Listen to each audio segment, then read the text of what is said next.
Wow, we got to talk about this finale. Getting to be part of this amazing story. Age is irrelevant. Age in all kinds of ways. I was pleased with how things ended for Kelsey. I do not want Lauren with a man. Are you kidding me? Hey Team Duff, it's Whitt. Thanks so much for listening to Duff Enough, the ultimate Hilary Duff fan podcast. This show is a celebration of the life and career of actress, singer, mother, and all-around icon, Hilary Duff. It's the end of a Hilary era as the hit comedy series Younger wraps after 7 seasons. And we have my next guest to thank, quite frankly, for the show we know and love. She is the author of the book Younger that the series is based on, and she's joining me to discuss the finale and more. I'm honored to welcome Pamela Redmond. Thanks so much for being on Duff Enough. Oh, I am thrilled, Whit. Thanks for having me. Yes, absolutely. Well, this is going to be part interview, part discussion about Younger's final season. And we are actually recording this on the day that the final episode dropped. So my emotions are high. I'm sure yours are too. How are you feeling? I had tears streaming down my face.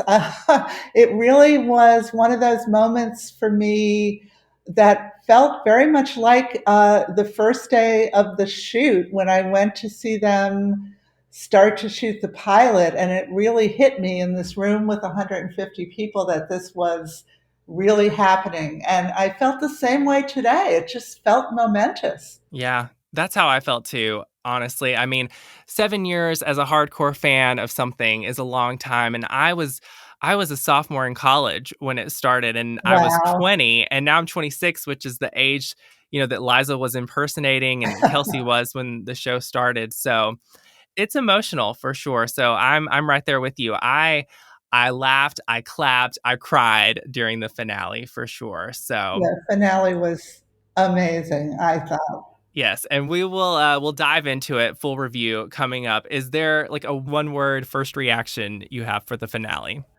Well, the word that came to mind was perfect, because I really thought it was a perfect end to the show, a perfect tie up for all the characters.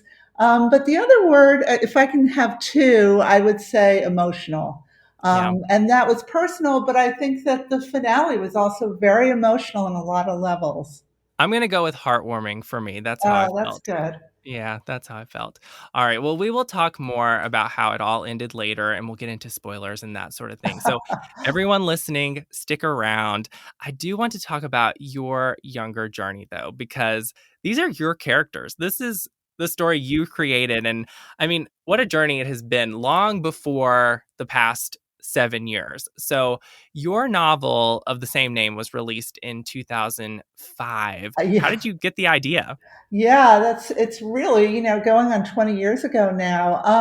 I got the idea reading an article in Vogue about extreme plastic surgery and how, there were these clinics somewhere deep in the jungles of Uruguay where people could go and basically be totally rehabbed and reinvented. And I started to think about, who would want to do that and what would you do? And then, of course, that led me to what would I do if I could reemerge one day as my 25-year-old self again? And I guess the thing that came to me was that I would like to go back to that age and take my career as a novelist a lot more seriously. I didn't really start writing novels till I was in my 40s, and so I wanted that time back to start again. So you can see from that idea how I got to Liza. Yeah. And in your version, it's Alice, right? Yes, in the original version, it's Alice, although in the re-release of the book, the show edition that Darren Starr wrote the foreword to, and then it has a lot of pictures in it, I changed the character's name to Liza with his blessing. He said, I think it's going to be, at this point, it's too confusing for people if you don't. Right, right. And we'll get to the sequel that you wrote too, because that's a meta situation going on there. But yeah, and it is interesting. I read your bio on your website, and it does really parallel with your life a little bit, this reinvention.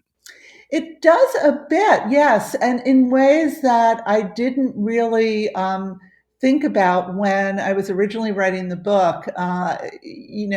Fiction writers have this superstition that what you write about will come true, that it'll happen to you. But I think in some ways, what we do is we write a fantasy that we may not even realize is our fantasy, and then we step into it. After writing Younger, I did, have this wish to restart my career as a fiction writer, also to move into the city, to get divorced. So I kind of followed Liza's lead in a lot of these things. Yeah, interesting. Life imitates art, huh? And so when you were writing it, did you think like, "Oh, this will be a good story for TV or maybe a movie?" Absolutely. I mean, from the very first day, in fact, I thought from the beginning, I knew right away that this was a good idea, and they don't come along that often. And I thought this is a great property for an actress over 40 because there's a lot of talk about how there aren't any good roles for actresses over 40. And I thought, wow, she gets to look hot. She gets a complicated, challenging acting part, and it really could be something that an actress of that age would love to be part of. Oh, and you got Sutton Foster, so you really struck gold there. Well, I mentioned, it was released in 2005. The show premiered in 2015, so 10 years in between. What's the story there? How did it get into Darren Starr's hands? It's funny because he said that he saw it very early on, but that it was already optioned by somebody else. And in fact, it was optioned several times by a lot of great producers. ABC optioned it at one point. And as often happens in Hollywood, the year or 2 years of the option would go by and the show would never get made. And so finally it fell out of an option and he learned about it right away and he grabbed it. But at that point, I wasn't really convinced that anybody would ever make it. So it was a pleasant surprise when it really happened, especially by Darren Starr, who's like the best. So, Yeah. yeah. And you'd kind of moved on to other novels, I'm sure, and other things. And so, how did you find out it was becoming a show? Do you remember that moment? I remember it very well, and I was thinking about it today because it was kind of a cosmic experience. I was working on this historical novel that was very literary, set in the Adirondacks in 1920. And the day I finished that novel, I actually got a Google alert with my name in it that said Darren Starr was making the show. It was August, my agent was away, nobody told me. And then today, the last day of the show airing, I'm actually working on that book again. That same book that I finished that day that I set aside, and now I picked it up again. And I didn't even realize, like, wow, that this is really, really full circle, Yeah. which feels right given the finale of the show and how that there's something very full circle about that. Well, of course, Darren Star just brings a legacy with his name. So, how excited were you to have him?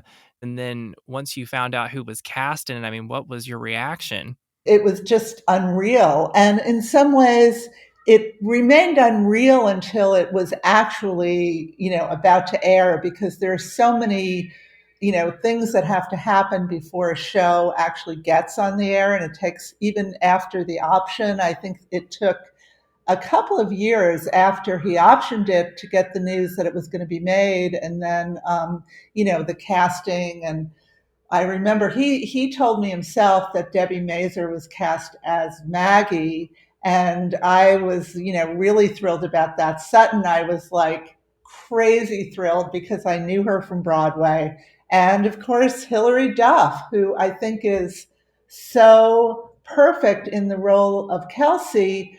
I would say this show is not just about, being older and pretending to be younger, but it's about age in all kinds of ways. And the Kelsey character is really about a younger woman who's very eager to grow up, to be in the adult world, to have more responsibility, to be taken seriously. And I think Hillary really played that very well. I think she was perfectly cast there for sure. And like I said, that's where I feel like I'm at in life right now. So I'm Yeah. relating to the show in an all new way. And okay, I'd love to hear about when you got to visit the set and meet the cast and see the characters that you created come to life right before your eyes. Yeah, I met Sutton first. She was the first person cast, and I was living in New Jersey then, and she was performing at the Carlisle in New York, and she invited me to go to one of her shows to meet her, which was, so over the top, incredibly amazing, thrilling. We had a drink then with her and her now husband, so that was really thrilling. And the first day I went to the set was the very first day they were shooting. And it was the scene in the pilot where she comes into her house as the real estate agent is selling it or pitching it to a couple of buyers. And she's kind of upset to see that going on. So she was the only star I saw in that first episode. I did go then to the party. There was a big party when the series was kicking off, for all the press people and executives and stars in New York. And I met Hilary at that party. She was lovely. That's when she had green hair, if you Oh, remember. yes. Nico also had green hair, so I met him. Charles, I think, was not Oh, there in those Peter. days. Yeah, Peter Herman. Yeah. I think in those first few episodes, he was not in them and he was not my character. So I didn't meet him until later. Yeah. Because your book didn't have kind of the love triangle situation so much. No, my book, focused more on work and motherhood and how women are under this pressure to a lot of times make a choice between one and the other when they're in their 20s and 30s. And in Younger, the book, Liza obviously has chosen to stay home with her child, and Maggie has chosen her career over having a child. And here they are in their 40s and they're switching places. In the book, Maggie decides she does want a baby after all. So that's a big part of what happens in the book. As the past 7 years have gone on and the show has just become a huge success, what have you sort of sat back and thought? What's your reaction been to how well it's resonated with viewers? I people always ask me, how I feel about the show, and I guess I can imagine people having their book adapted and not feeling good about it. But my reaction has always been like, wow, this is, better than I could have hoped for. So I've always been super proud of being associated with it, and kind of amazed and impressed by how big the story grew beyond what I created. Right, right. Because of course, it did go past what your story told. And that led you to, I would imagine, write this sequel that was released in 2020, Older. And I have a copy of it. And wow, so you went full on meta here, and even Hillary is involved. So talk a little bit about Older. So for a long time, I thought, it wouldn't be possible for me to write a sequel because, the show was proceeding independently and I didn't know where they were going to end up. I'm sure they didn't know where they were going to end up. And then I had this idea for Liza, who in my book wants to be a writer, writing a book about her experiences pretending to be younger. So the book of Older kind of has the proposition that the book of Younger is actually a memoir or a confessional memoir that Liza writes about this ruse she's pulled on the world of faking her age. And then Hillary has become a TV executive and she wants to turn it into a television show. Well, Kelsey starring Hillary, right? Yes, yes. Yeah. I loved your take on it, and I love that Younger is such a fantasy, so for you to just carry on that fantasy even more with Older, it's a great read. So I encourage fans to read it, and I've seen several fans actually post that they were reading it. So it's cool. It's cool. Yeah, that's great. I know it has a lot of good reaction on Amazon, and I think it's got something for real hardcore fans of the show and of the book. And it also has it makes a lot of sense to somebody who's never seen the show, which was really the goal. Perfect. Love it. All right. Well, as we jump into our season 7 discussion, I do want to mention, how exactly we got to this final season. Finally, the show was supposed to be in production in March 2020, but pandemic. So shooting was delayed until the fall of 2020. And by then, Hilary pregnant with her third child. So lots happening behind the scenes. And, unfortunately, two series regulars didn't return full time. And I wanted to address that. We lost Charles Michael Davis, who played Zane, and we lost original cast member Miriam Shore as Diana. That really was a big loss. I was really sad not to see Diana. Yeah, Diana had such a big role in the show, much bigger than she has in the book, and I missed her as well. But I was also feeling today like, they really made the most of that with bringing Molly Bernard, Lauren, giving her a much bigger role, and it made total sense for her to take over for Diana. And Zane, was a great character, but you always knew that he and Hilary were not really together. They always had this professional rivalry. So it opened the door for Hilary to look further afield for love and professional satisfaction. I never felt like Zayn and Kelsey were going to work out. But, as for Diana, I do feel like at least her story as she was going on her honeymoon, I was like, well, that works out. She's going on Yeah. her honeymoon. She is using vacation days that she hasn't used. So at least we tied up her story nicely and we saw her make a little cameo over Zoom, I do believe. And, Yes. and, and by the way, Darren Starr said in interviews that the reason they weren't coming back, it had to do with COVID and scheduling conflicts. So those things happen. The cast carried on. And so, yeah. And my other note here coming into season 7 is that Younger moved from cable to streaming, and it's going to air on TV Land later, but it released weekly on Paramount Plus. I actually just watched it on Hulu. Just sorry, but I did. And so, yeah, let's get into our review now. For me, I will say it's hard to top season 4 of Younger. So this wasn't Mm. my favorite season for sure. And I've seen some other fans say that maybe this season wasn't as strong. And I think COVID definitely had to have had a huge impact on maybe rewrites or how things were reworked. There were a lot of phone call scenes in this season. And I Mm. was like, that had to have been a COVID thing because I've never seen so many phone calls in Younger before. And on the fun side, of course, Hilary was pregnant, so we got to watch all the funny ways that they hid her belly throughout Yeah. the season, which was just so funny. I think the most outrageous one for me, they had her standing behind like a glass case. Do you remember that? Yeah. Yes.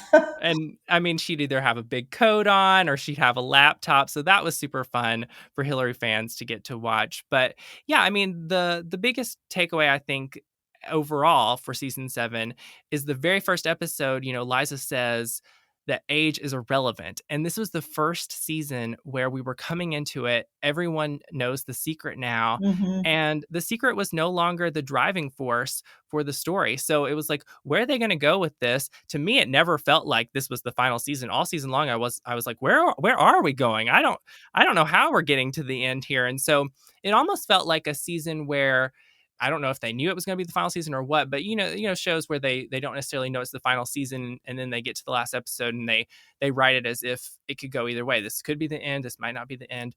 That's kind of how it felt for me. But we'll talk specifically about the finale. What are your thoughts on the season overall, though? I thought that it finished really strong, and I agree that I didn't know where it was going. There wasn't the through line of is this important person going to find out?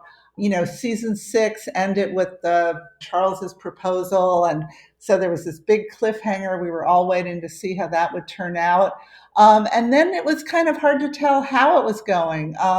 I think, like most people, nobody wants Charles to end up with Quinn, who's not at all a sympathetic character. So every No, time, no, no. yeah, yeah.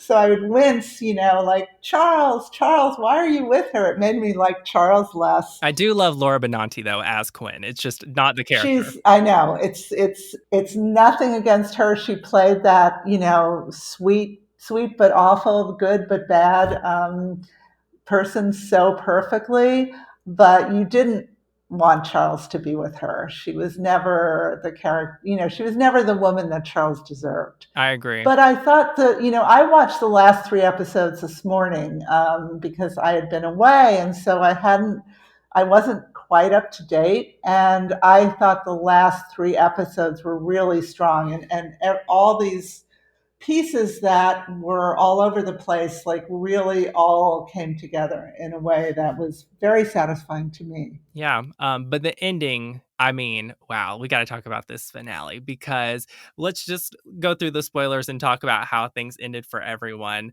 So, Liza and Charles not happening, not ending up together, and that's how it seemed like it was going to go. It seemed like they were back together the next to last episode, and then this episode, they basically set it up as like Charles and Liza were never going to be able to trust each other in a relationship, which I never thought too much about, but yeah, it's true. Like Mm-hmm, mm-hmm. I think that that was a legitimate reason for them not to work out, and I always really wanted Liza to, I'm team Liza, just Liza be Yes. happy on her own.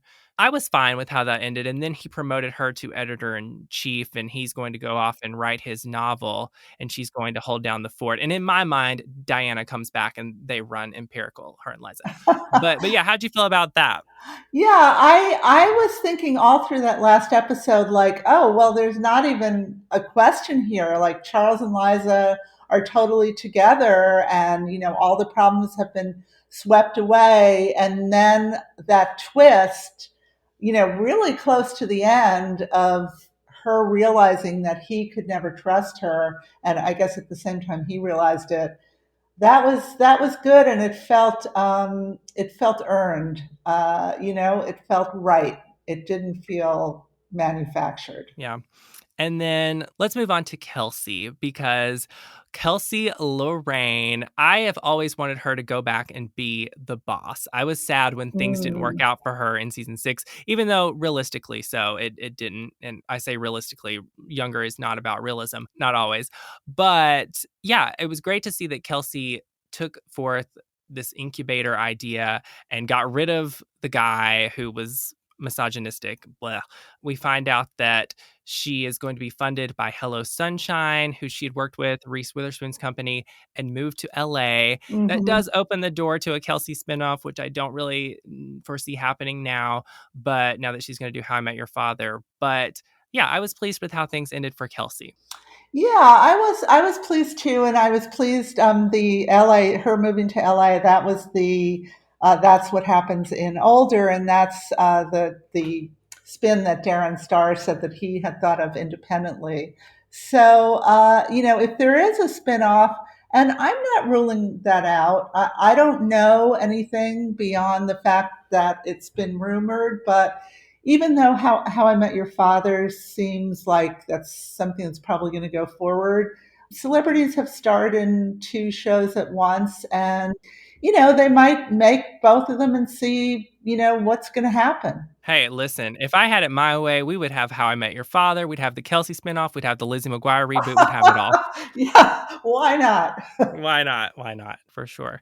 And then Maggie winds up with Cass, the dean of the college, right? And I thought that was fine. I thought Maggie always kind of seemed like she wanted to be in a relationship.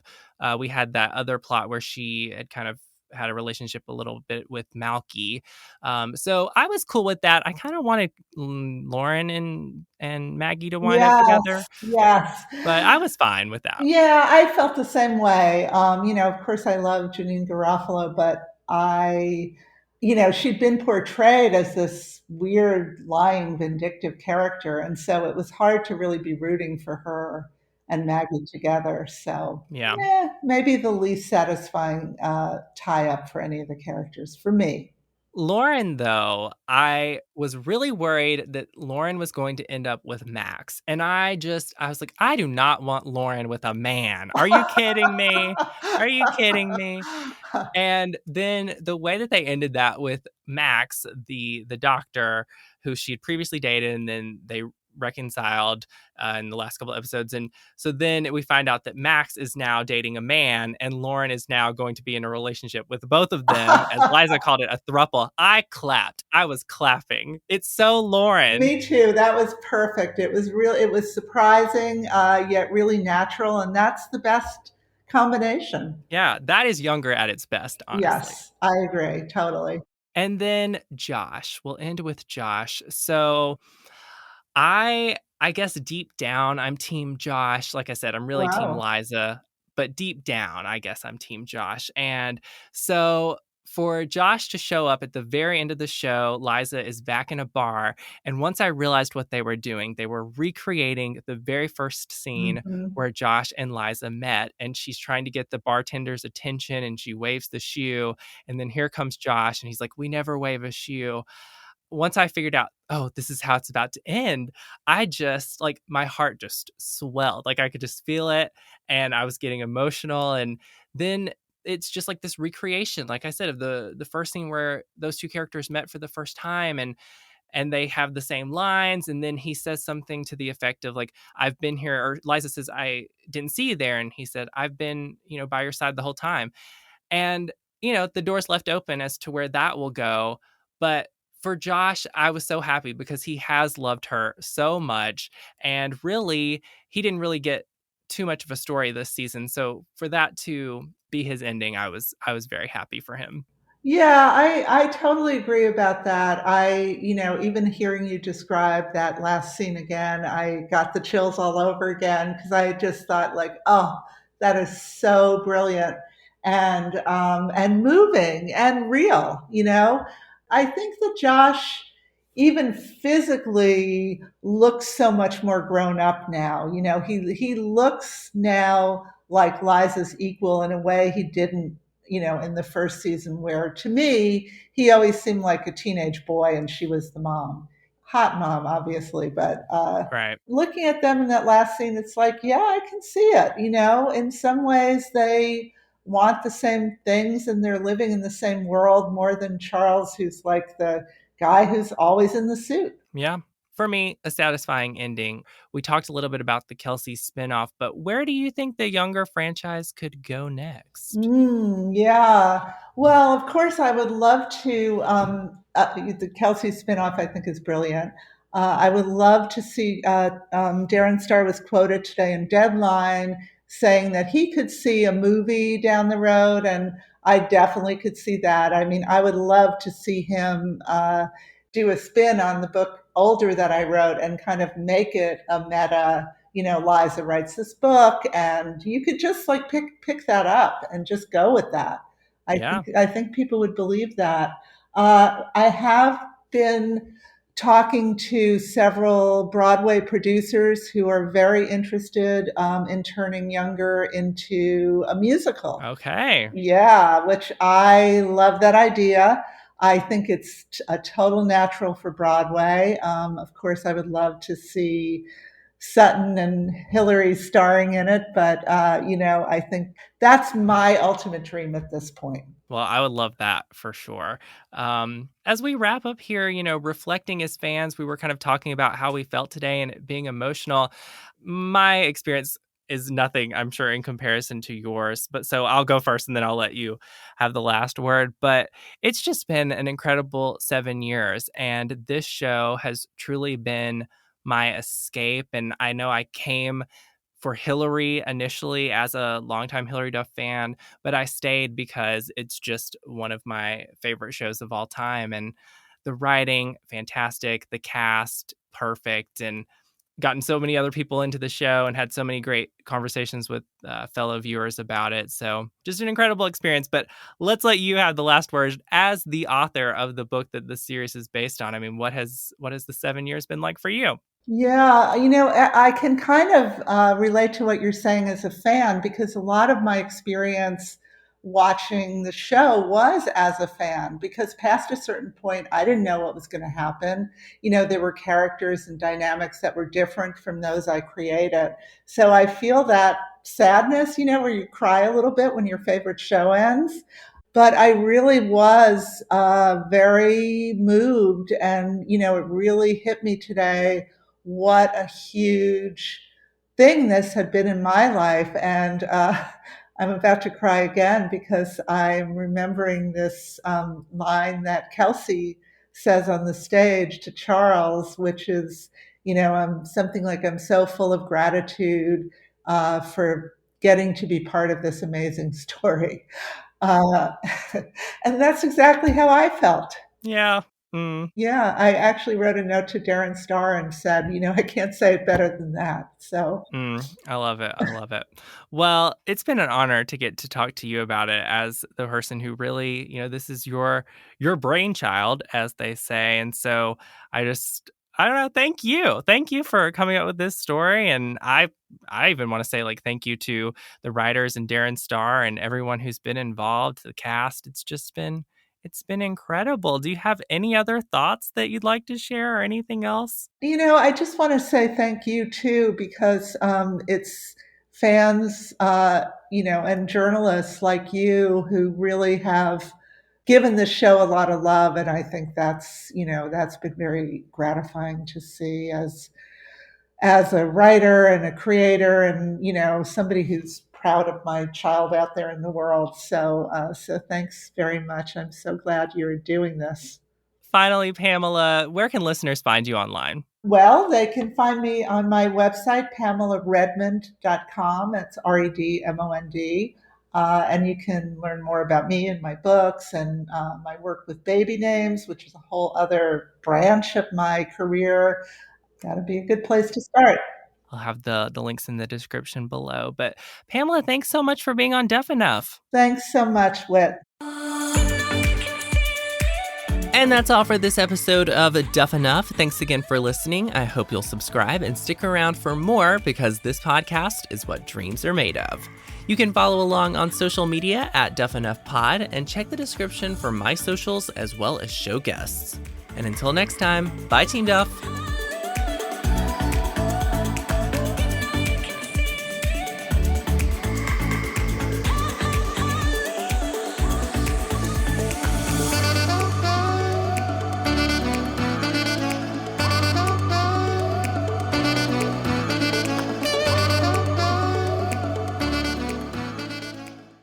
You were like amazing interviewer. You're so good. Oh my gosh, thank you. You called me a journalist. I was like, that's so kind. All right.